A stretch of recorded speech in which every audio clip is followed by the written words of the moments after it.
जहां ASP model town Rizwana Malik की press conference. मजबूर बच्चियों को अगवा करके फरोख्त करने वाला अगवाकार गिरफ्तार। मजीद तफसीलात ब्यूरो चीफ लाहौर मियां कबीर अहमद की इस रिपोर्ट में।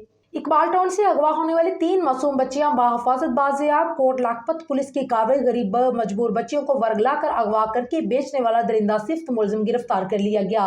थाना इकबाल टाउन में बच्चियों के अगवा का मुकदमा दर्ज करके बजरिया वायरलेस बच्चियों के मुतल्लिक रिपोर्ट दी गई।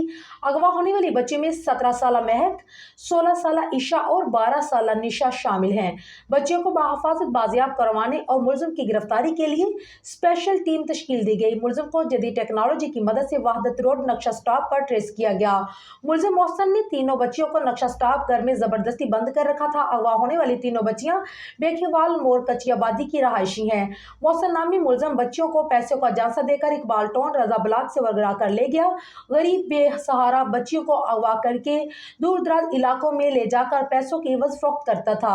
मुलजिम ने इतराफ किया है कि मुलजिम डकैती, चोरी, अगवा जैसे 39 से ज्यादा मुकदमात में साबतार कार्ड याफ्ता भी है। मुलजिम से मजीद तफ्तीश जारी है, जबकि पुलिस का कहना है कि जल्द दीगर मुलजमान को गिरफ्तार करके कैफे करतार तक पहुंचाया जाएगा।